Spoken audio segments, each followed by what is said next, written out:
The text came while I was sitting in traffic on I-25, the afternoon sun glaring off the car in front of me. In the passenger seat was a small, cheerfully wrapped gift bag. Inside was a pair of seashell earrings, delicate silver hooks holding tiny pearlescent cowries. I'd bought them for my mom to wear on the family cruise. They looked like something a person would wear while standing on a balcony, smelling the salt in the air. I could already picture her smiling, touching one of them, maybe even telling me I had good taste for once. My phone buzzed against the console. I glanced down, expecting a reminder about a work meeting or maybe a message from a friend. It was from my mom. I smiled before I even read it. Then I read it. "You're not coming. Dad wants just family." That was it. 7 words. No apology, no explanation, just a flat, cold dismissal. My smile dissolved. My breath caught in my chest. I read the words again, thinking my eyes were playing tricks on me. Maybe it was a typo. Maybe she meant to send it to someone else. But it was right there, under her name. A clean, brutal sentence. The cruise I had paid for. The one I had spent the last 6 months planning, right down to the dinner reservations. The one I had covered entirely with my bonus check from work. The one I had pulled all-nighters for weeks to earn. My family's dream vacation, funded by me, and I was no longer invited. The car behind me honked. I looked up and saw the light had turned green. My hands were trembling on the steering wheel. I pressed the gas, my foot feeling heavy and disconnected from my body. The gift bag on the seat beside me suddenly looked pathetic. The seashell earrings felt like a joke. I drove, but I didn't know where I was going. I just followed the flow of traffic, my mind a complete blank, except for those 7 words playing over and over. Dad wants just family. The implication was so clear it felt like a slap. I wasn't family. Not real family anyway. I was the provider, the facilitator, the bank account. I was the person you called when you needed something, not the person you wanted around to actually enjoy it. I'm Millie Miller. I'm 33 years old. I live in a condo in Denver that I bought myself, and for my entire life, I have tried to be a good daughter, a good sister, a good person. I thought being good meant being generous. I thought love was something you proved with action, with support, with sacrifice. But sitting in my car, staring at that text message, I finally understood. That wasn't love. That was a transaction. And the transaction was complete. They had what they wanted. They didn't need me anymore. That was the moment the fog I had lived in for 3 decades finally started to clear. It was the moment I realized my parents didn't see me as a daughter they loved, but as a resource they could tap. I was their emergency fund, their safety net, their ticket to a better life. And now that the ticket had been punched, my presence was no longer required. It was, in fact, an inconvenience. Before I tell you how everything flipped, like and subscribe, drop a comment. Where are you watching from? Growing up, I thought love was spelled R-E-S-C-U-E. My entire childhood was built around the idea that my role in the Miller family was to be the fixer, the responsible one, the little adult who cleaned up messes she didn't make. It started small. My younger sister, Vanessa, would break a lamp, and I'd be the one to take the blame because I knew my parents were already stressed about money, and Vanessa's tears were more convincing than mine. I learned early on that a quiet sacrifice was easier than a loud confrontation. The first big rescue happened when I was 16. Dad's small construction business, the one he'd poured his life into, folded. The 2008 recession hit our family like a hurricane. I remember the quiet that fell over the house. The phone would ring, and my parents would just stare at it. The tension was so thick you could barely breathe. Dad spent his days on the couch, watching TV with the sound off, while Mom tried to stretch a box of pasta into 3 meals. I was working 2 part-time jobs after school. One at a greasy spoon diner, one stocking shelves at a grocery store. My paychecks weren't much, but to me they were everything. They were my ticket to a used car, to college application fees, to a life outside my suffocating little town. One night, I came home late, smelling of dishwater and floor cleaner, and found my mom crying at the kitchen table with a stack of bills in front of her. The orange final notice stamp seemed to glow under the dim light. Without thinking, I went to my room, pulled the wad of cash I'd been saving from under my mattress, and put it on the table next to her. It was over $500. It was my entire world. She looked at the money, then at me, and her expression wasn't gratitude. It was a strange mix of relief and shame. "Oh, Millie," she whispered, "you shouldn't have to." But she took it. She never paid me back. That became the pattern. I was the emergency plan. When Vanessa decided to go to a private liberal arts college we couldn't afford, I was the one who co-signed the loans. I was working my first real job in marketing, barely making enough to cover my own rent and student debt. But Vanessa had a dream. She wanted the college experience. That experience lasted 1 semester. She dropped out, citing creative differences with her professors, and came home with nothing but a mountain of debt. My parents fretted. "This will ruin her credit," Dad said. "She'll never be able to get a fresh start." So I gave her one. I took on a freelance gig on nights and weekends, writing marketing copy for businesses until my eyes burned. It took me 2 years, but I paid off every single one of her student loans. My thank you was Vanessa telling me I was lucky that I was good with money, as if it were a hobby and not a brutal necessity. She never got a full-time job. She bounced from one passion project to another, all funded by my parents, who were, in turn, often funded by me. Every family emergency somehow became my emergency. Every unexpected bill landed in my lap. And every single time I helped, the thank you came with another request already attached. They didn't call me Millie. They called me the responsible one. And for years, I wore that title like a badge of honor. I thought it meant they trusted me, that they saw me as capable and strong. I never realized that responsible was just their code for convenient. I was the family ATM, and my personal identification number was guilt. After college, I worked relentlessly. I poured everything I had into my career in marketing analytics. I was good at it. I could see patterns in data that others missed. I climbed the ladder fast, got promotions, and earned bonuses. I bought my first condo at 29. I had a 401k and a savings account. I was building a life my parents could only dream of, and I thought they'd be proud. Instead, my success seemed to irritate them. It was like my stability highlighted their lack of it, and they resented me for it. Over Sunday dinners, Mom would look around my clean, modern condo and say things like, "Money changes people, Millie. It can make them cold." Dad would nod in agreement, adding, "Don't forget where you came from." I never did. That was the problem. I never forgot the look on my mom's face at that kitchen table. I never forgot the silence of my dad on the couch. I never forgot the feeling that if I didn't hold everything together, it would all fall apart. That's why, when the idea of a family cruise came up, I didn't hesitate for a second. It was another chance to rescue them, to fix things, to buy their happiness and, maybe, finally buy their love. It started as a throwaway comment over dinner at my place. I'd made pot roast, my dad's favorite. We were sitting around my dining table, the one I'd saved for a year to buy. For a moment, things felt normal, almost peaceful. Then my mom sighed, a theatrical, wistful sound she had perfected over the years. She stared out the window at the Denver skyline. "You know," she said, her voice soft and full of longing. "Your father and I have always dreamed of seeing the Caribbean, a real family vacation, on one of those big ships." Dad picked up on his cue perfectly. He sighed too, a heavier, more burdened sound. "But cruises are expensive, honey. Way out of our league." Vanessa, who was scrolling through her phone, chimed in without looking up. "Yeah, it would be nice to get away from all this stress." What stress, I was never sure. Her biggest daily challenge was deciding which reality show to watch. I looked at their faces. My mom's hopeful expression, my dad's manufactured look of defeat, my sister's casual entitlement. It was a perfectly choreographed performance, and I was the intended audience. A few years ago, I would have missed it. But now, with a little distance, I could see the strings. Still, a part of me, the 16-year-old girl who just wanted to make her parents happy, took the bait. I wanted to believe it wasn't an act. I wanted to believe this could be the thing that finally fixed us. I remember smiling, feeling that familiar rush of being the solution. "Let me handle it," I said. "I just got my bonus at work. It was a good quarter." They protested, but it was the kind of weak, half-hearted protest that really means please, please keep insisting.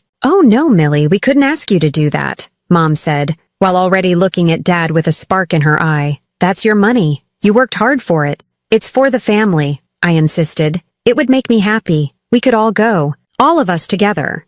And that was that. The deal was sealed. Their faces lit up. Suddenly, I was the hero again. For the rest of the dinner, they were full of praise. They loved the pot roast. They loved my condo. They loved their responsible, generous daughter. The warmth in the room was intoxicating. I soaked it up, telling myself this was what a real family felt like. The next week was a blur of planning. I spent hours every night on cruise websites, comparing itineraries, reading reviews, and finding the perfect ship. I didn't just book any tickets. I booked the best. I got 6 tickets in total for Mom, Dad, Vanessa, her on-again, off-again boyfriend, Brandon, and my aunt and uncle, who my mom insisted couldn't be left out. I upgraded their rooms to have balconies overlooking the ocean. I booked excursions at every port, snorkeling in the Bahamas, exploring ancient ruins in Mexico, ziplining through a rainforest in Jamaica. I prepaid for premium dining packages so they could eat at the fancy steakhouses and Italian restaurants on board.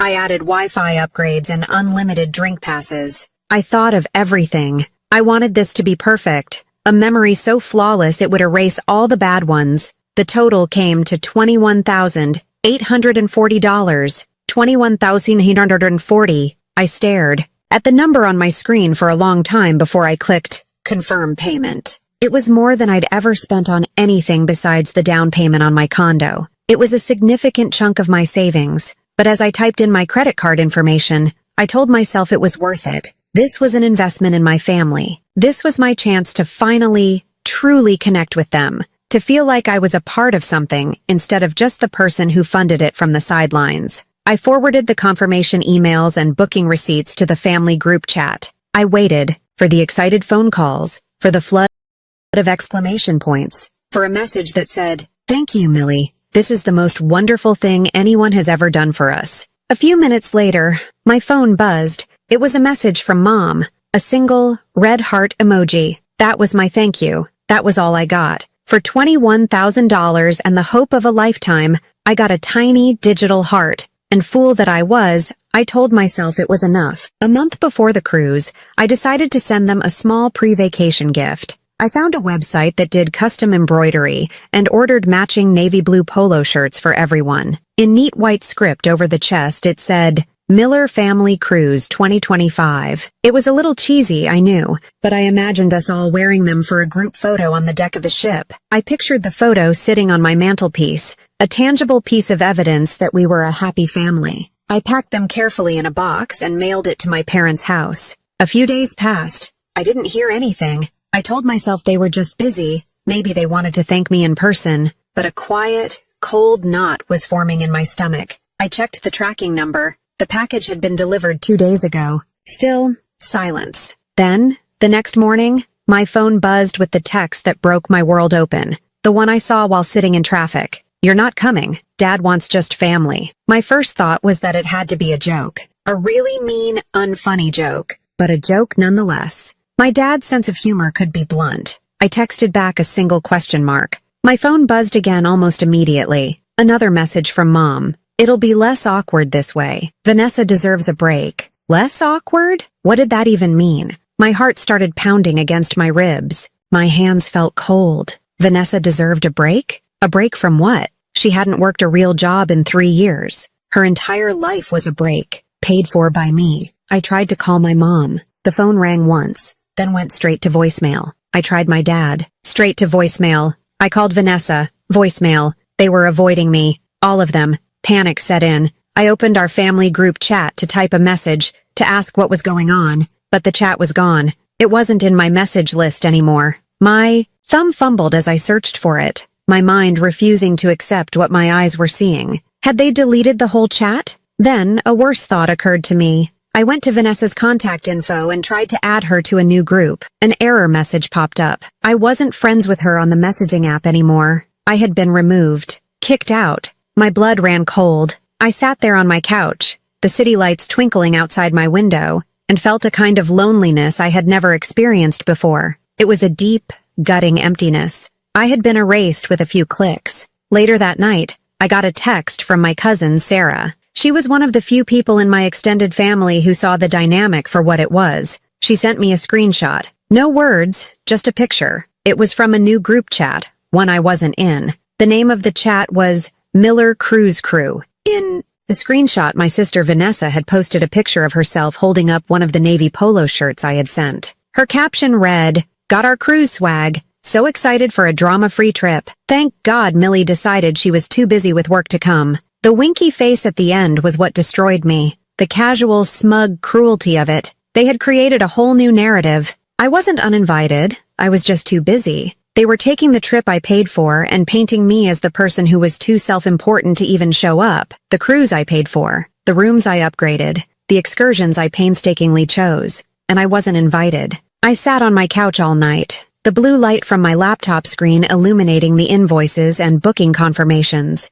There it was, over and over again. Billed to Millie Miller, cardholder, Millie Miller, contact email, Millie Miller, email, com. Every single part of their dream vacation was tied to my name, my money, my work. I didn't cry. The hurt was too deep for tears. It was a cold, hard rage that settled deep in my bones. I looked at my name on those documents, and something shifted inside me. They had pushed me out. They had made me the villain of their story. They thought they could take everything from me and then just throw me away. And as I stared at the invoices, I realized something. I didn't need revenge. Revenge was messy and emotional. What I needed was control, and they had just reminded me that I had all of it. I didn't sleep that night. I just sat there as the sky outside my window turned from black to gray to a soft, hazy pink. When the sun came up, I felt a strange sense of calm. The emotional storm had passed, and in its place was a quiet, unshakable clarity. I knew exactly what I had to do.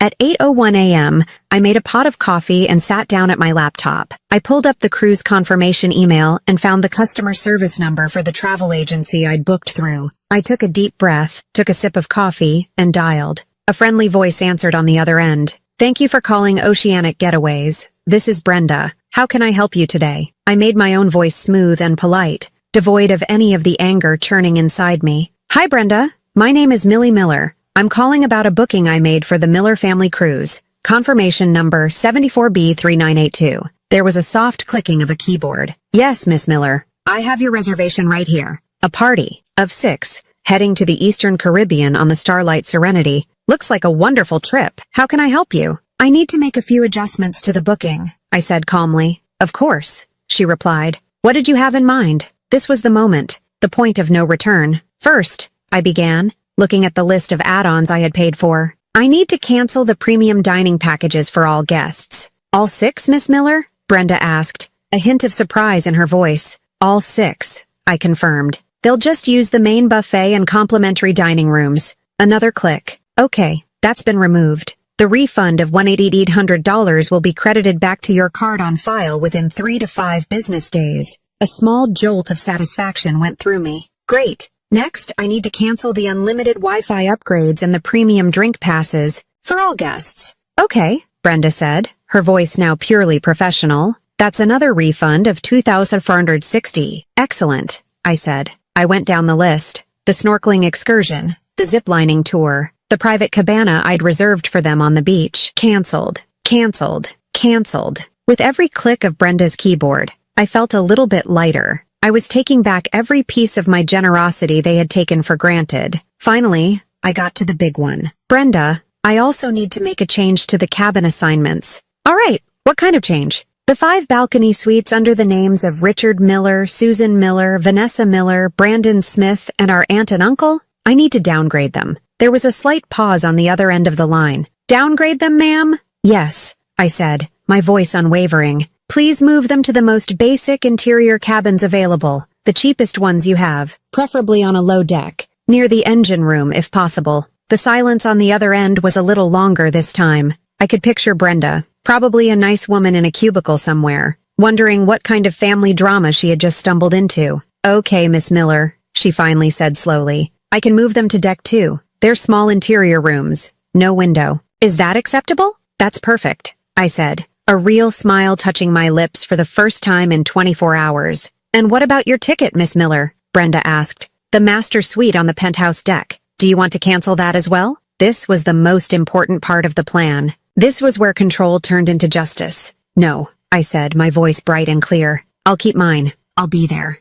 I paused for effect, just not with them. The 2 weeks between my phone call to the travel agent and the day of the cruise were the quietest of my life. I expected a storm. I braced myself for a barrage of furious phone calls, angry texts, maybe even an unannounced visit from my parents, demanding to know what I had done. But there was nothing, just a profound and unnerving silence. It was as if, by removing me from their vacation plans, They had simply removed me from their lives entirely. They had no idea that the plans had been altered, that their dream trip had been systematically dismantled. They were floating along in blissful ignorance, and I was letting them. Boarding the ship in Miami was a surreal experience. I had always traveled with family or friends, a constant buzz of chatter and negotiation filling the air. This time, I walked up the gangway alone. I watched other families laughing and taking pictures, parents trying to corral excited children, and I felt a small pang, not of loneliness,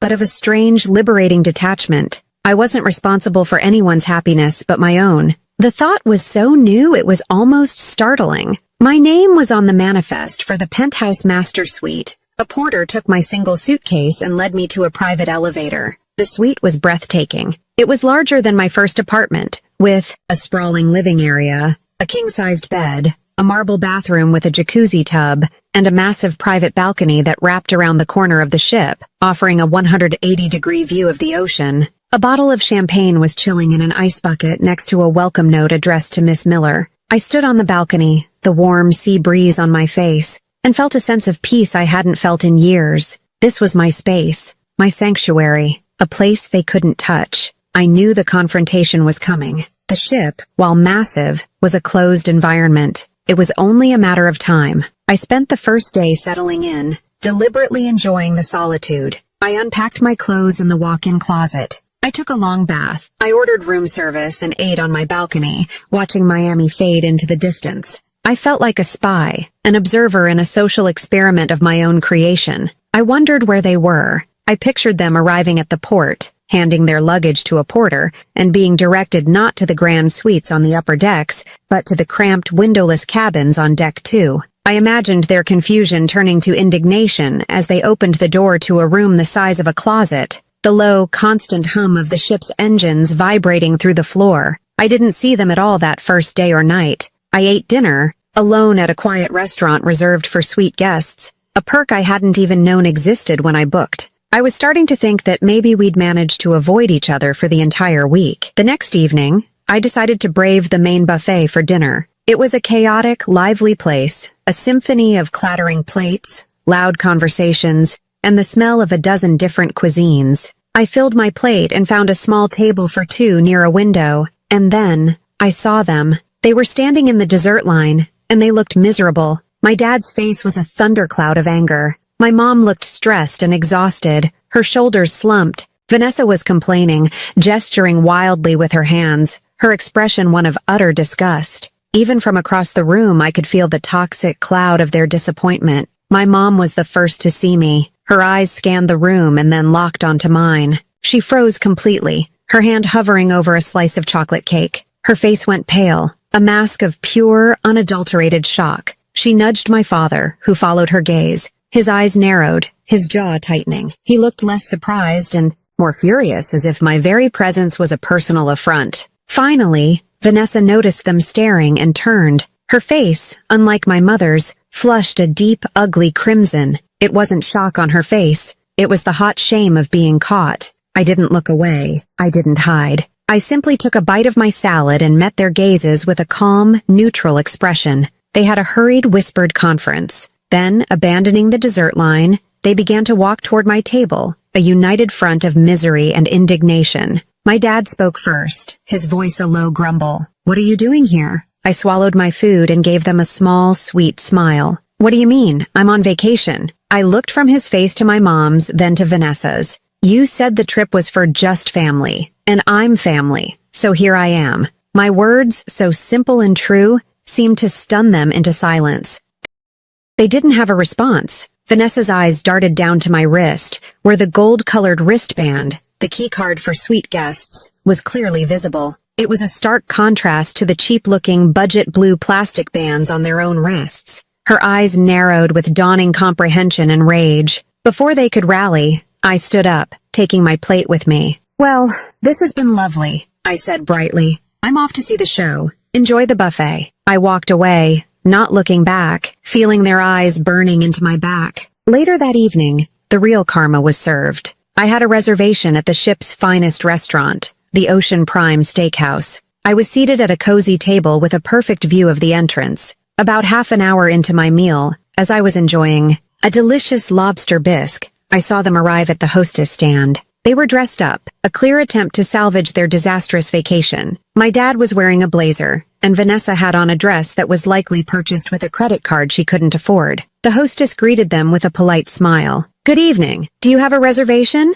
"Miller, party of 6, my dad said gruffly. The hostess typed something into her computer. Her smile faltered slightly. "I'm sorry, sir. I don't see a reservation under that name." "Well, we're part of the Miller party," my mom interjected. Her voice strained. "Our daughter booked it for us." The hostess typed again. "I see. And what is your cabin number?" My dad gave her the number. The hostess's expression turned from confused to apologetic. "Oh, I see. I'm very sorry, but the steakhouse is a specialty dining venue. The dining privileges associated with your cabins are for the main dining rooms and the buffet." The color drained from my mom's face. Vanessa, however, went straight to rage. She leaned toward her mother and hissed, her voice sharp enough to carry across the quiet restaurant. "You said Millie paid for everything. You said it was all inclusive." The hostess looked mortified. Other diners were starting to stare. "I'm terribly sorry," she said, "but there are no premium packages on your account." They stood there for another humiliating minute,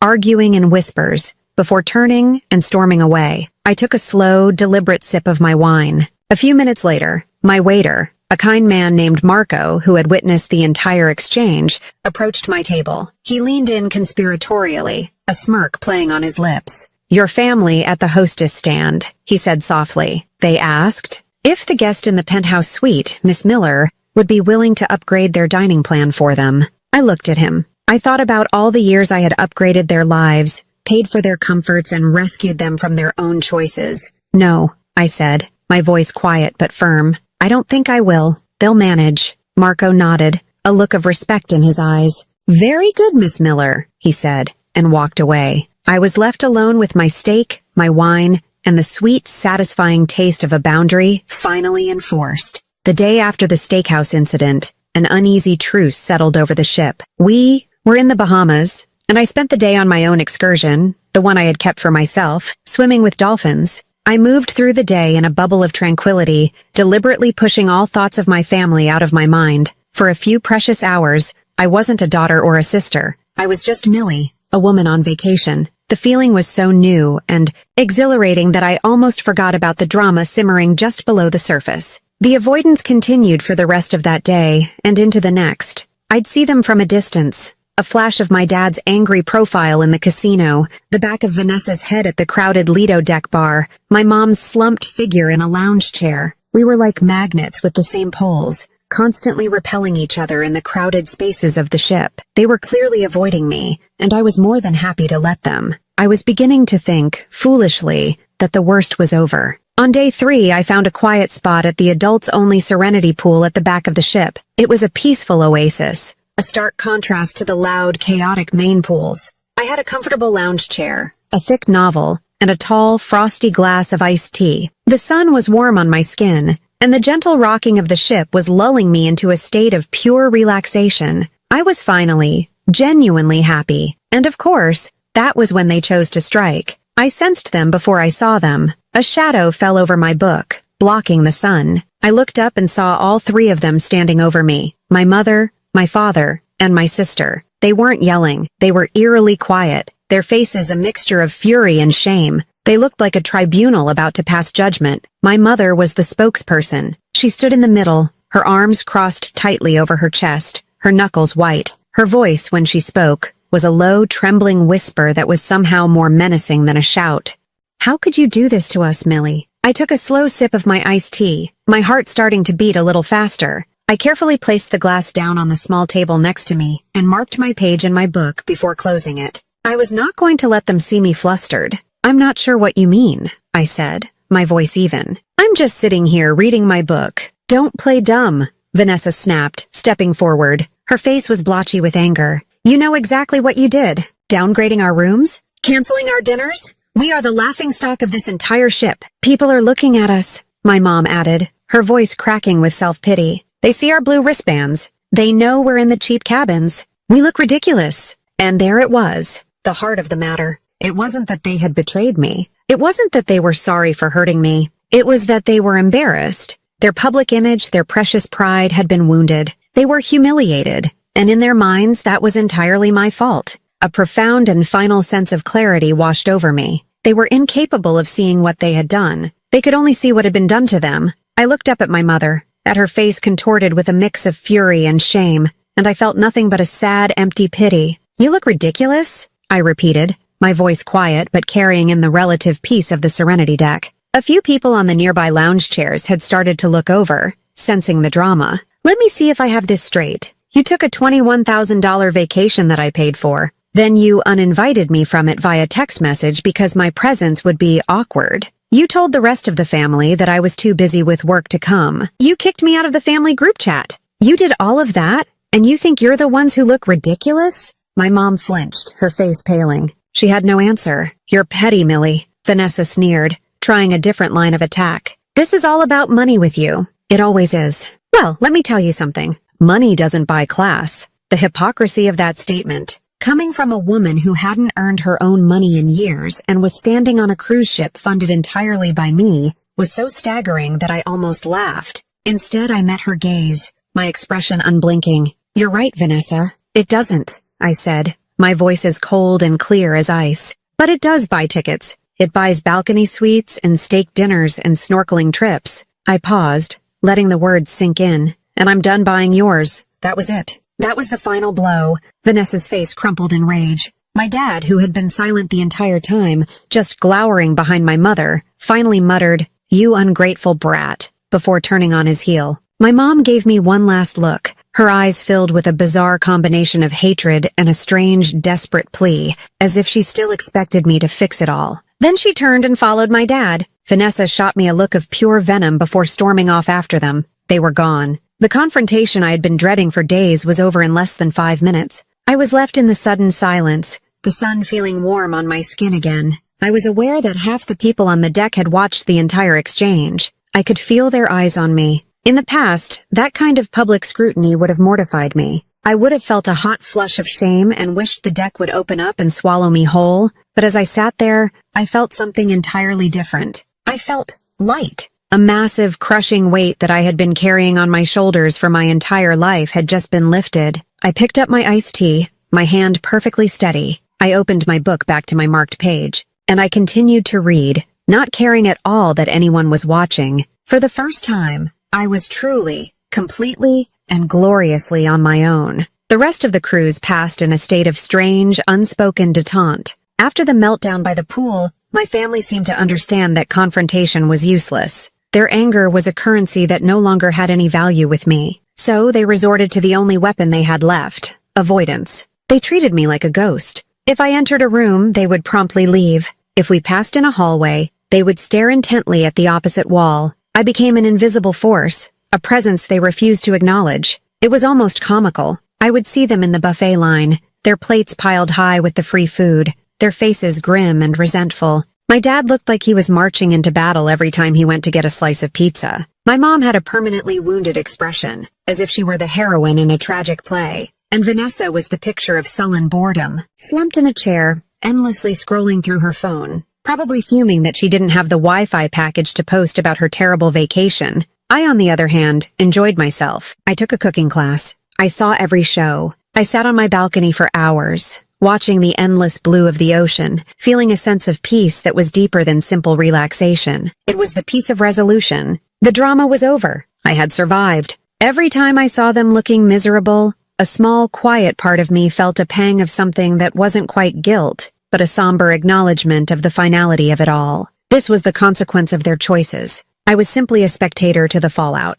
On the final morning, the ship docked back in Miami. The festive atmosphere of the past week was replaced by the low-grade stress of thousands of people trying to disembark at once. I had an early breakfast in the suite lounge and then waited in my room until my assigned time was called, avoiding the chaotic crowds. As I stood on my balcony one last time, looking at the port, my purpose was crystal clear. The vacation was over, but my work wasn't quite done. This wasn't about revenge anymore. It was about closing all the doors, locking all the accounts, and ensuring that there was no way for them to ever re-establish the old dynamic. It was about a clean break. After I disembarked, I found a quiet cafe in the terminal, ordered a coffee, and took out my laptop. First, I called the cruise line's billing department. "Hello," I said, my voice polite and businesslike. "My name is Millie Miller. I'm calling about my recent cruise, booking number 74B3982. I need to dispute several charges on my final invoice." The agent on the other end was professional. "Of course, Miss Miller. Can you please specify which charges you are referring to?" "Certainly," I said, pulling up the original invoice. "I am disputing the charges for 5 shore excursions in the Bahamas, Jamaica, and San Juan. The guests for whom these were booked did not attend." I didn't need to explain why. The records would show that only one person, me, had checked in for any activities. "I see that here," the agent said after a moment. "I can process a refund for those." "Thank you," I continued. "I am also disputing the prorated charges for the premium amenities that were part of the original booking, but were canceled prior to the voyage. According to my records, several of the guests were denied access to services that were still partially billed to my account." The agent put me on a brief hold. When he came back, his voice was apologetic. "You are correct, Miss Miller. There seems to have been a billing error. Due to the significant changes in your booking and the issues you've noted, I have been authorized to issue a substantial refund to your account for all non-rendered services and as an apology for the inconvenience." He quoted me a number. It was nearly $6,000, the final repayment for a gift that had been rejected. "Thank you," I said calmly. "I appreciate you resolving this." I closed my laptop and drank my coffee. The refund was more than just money. It was proof. It was the official, documented conclusion that they had not participated in the experience I had provided. But I wasn't done. The cruise was only one part of the web I had built to support them. I logged into my email and searched for the other confirmations. I found the reservation for the hotel near the Miami airport where they were scheduled to spend the night before their flight home the next day. It was a nice hotel with a pool and a restaurant. A comfortable place to decompress after a long trip. The reservation was in my name, secured with my credit card. I clicked the link. A single button appeared on the screen. Cancel reservation. I clicked it without hesitation. A confirmation message popped up. Your reservation has been successfully canceled. Next, I found the email for the black car service I had booked to pick them up from the port and take them to the hotel, and then from the hotel to the airport the next morning. I had wanted them to travel in comfort and style, to feel pampered until the very last moment. I called the company's dispatch number. "Hi," I said. "I need to cancel a booking for this afternoon. The name is Miller." I gave the operator the confirmation number. A moment later, she said, "Okay, the car service for the Miller party has been revoked." Revoked. The word felt powerful. It was a final decisive action. Everything that was tied to my name, to my credit card, to my generosity, was now gone. They were on their own. They would walk out of the cruise terminal, expecting a driver with a sign, and find nothing. They would get to their hotel, expecting a room, and be turned away. They would be stranded in a strange city, with no plans and no one to call for help.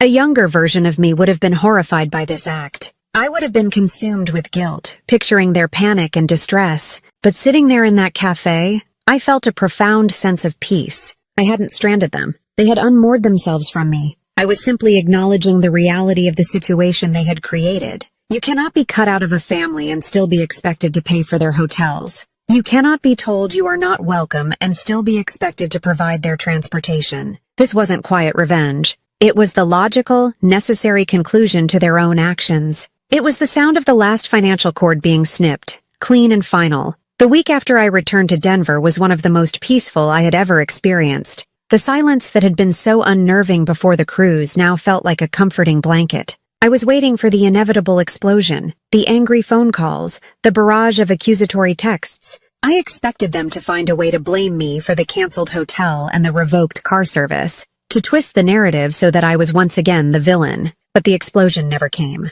My phone remained silent. I realized they couldn't call me and yell. To do so would be to admit that they had expected me to take care of them even after they had thrown me away. Their pride wouldn't allow it. So they chose silence. And in that silence, I began to heal. I went to work. I met friends for dinner. I enjoyed the quiet solitude of my condo, which for the first time felt truly like my own sanctuary, not just a place they could show up to unannounced. I was building a life without them, and it felt surprisingly good. It felt stable. Then, one evening, exactly 1 week after my return, there was a knock on my door. It wasn't the buzz from the lobby, which meant it was someone who had been let into the building. My heart lurched. I walked to the door and looked through the peephole. It was my mother, standing alone in the hallway, her shoulders slumped, looking smaller and older than I had ever seen her. My first instinct was to pretend I wasn't home, to just stand there, silently, until she gave up and went away. It would be the easier path, but I knew it wouldn't be the final one.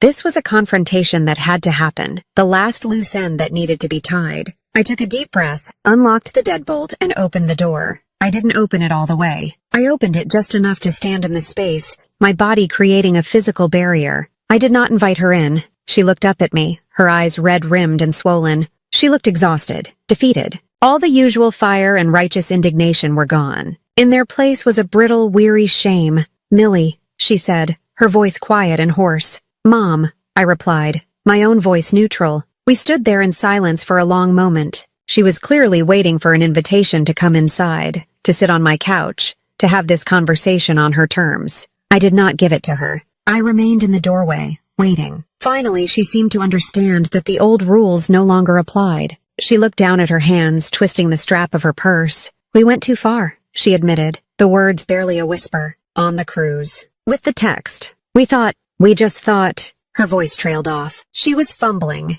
trying to find an explanation that would somehow excuse what they had done. I could have let her spin a story about my dad's pride or Vanessa's feelings, but I was done with their stories. I was only interested in the truth. I interrupted her, my voice not loud or angry, but firm and clear, cutting through her excuses. "You thought I would keep paying," I said. "You thought you could cut me out of the family but still get all the benefits of having me in it. You thought you could have the vacation I paid for without me. That's what you thought." She looked up at me, her eyes wide with shock. It was as if I had read her mind, stripping away all her defenses and laying the ugly, simple truth bare between us. She couldn't deny it. She slowly, almost imperceptibly nodded. A single tear rolled down her cheek. In that moment, I saw the entire dynamic of our family with painful clarity. My dad's silence on the matter, his absence from my doorstep, was his pride. He couldn't face me because he couldn't admit he was wrong. Vanessa's absence was her entitlement. She didn't believe she had done anything wrong and felt no need to apologize. It was only my mom, the emotional orchestrator, who had come, not out of true remorse for hurting me, but out of a desperate, last-ditch effort to repair the system that had benefited her for so long. She wasn't sorry for what she did. She was sorry it had backfired. I looked at her, this woman who was my mother, and I didn't feel rage anymore. I didn't feel a desire for revenge. I just felt a profound and final sense of sadness. Sadness for the relationship we could have had, and for the one we actually did. I didn't yell. I didn't cry. I didn't list all the ways they had hurt me over the years. I didn't offer forgiveness because forgiveness felt like an invitation to let them hurt me again. I just stated the new reality. "It's over, Mom," I said, my voice soft but unyielding. "The bank is closed. The rescues are finished." I looked her straight in the eye. "You'll have to learn how to afford your own vacations now." Her face crumpled, but I didn't let it sway me. Her pain was the consequence of her own actions. It was not my responsibility to fix it anymore. Then I did the hardest, most necessary thing I have ever done. I slowly and deliberately closed the door. I didn't slam it. I just pushed it shut until I heard the soft, final click of the latch. It was the sound of a boundary being set in stone. It was the sound of my own freedom. I leaned my forehead against the cool wood of the door and listened as her footsteps faded away down the hall. And for the first time in my life, my home felt truly and completely safe. 6 months later, I took another cruise. This time, I went solo, to the Greek Isles. The water wasn't the same Caribbean blue. It was a deep, mesmerizing sapphire. I spent my days exploring ancient ruins on Santorini, and my evenings on the ship's deck, watching sunsets that painted the sky in shades of orange and purple. I brought a journal with me, and I filled its pages not with anger or resentment, but with observations about the world and my place in it. I realized, sitting there under the Grecian sky, that peace doesn't come from getting an apology, or from fixing people who are determined to be broken.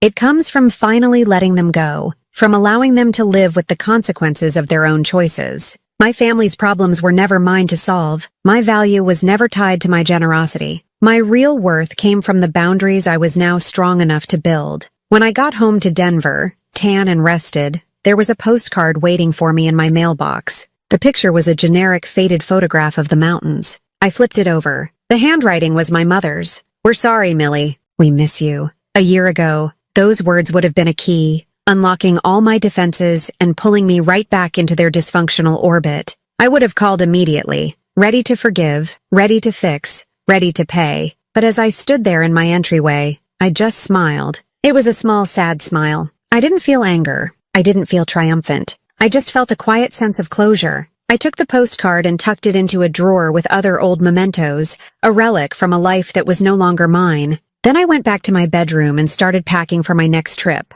a weekend hiking trip to Moab, funded by me, planned by me, and shared only with people who valued me for who I was, not for what I could give them. If you've ever been the one who gives everything to your family only to be cut off, this story is for you. If you've ever felt like your love was just a transaction, I see you. Comment below if you've ever had to learn to say no, because sometimes that tiny word isn't an act of selfishness. It's the first real boundary you build to save your own soul.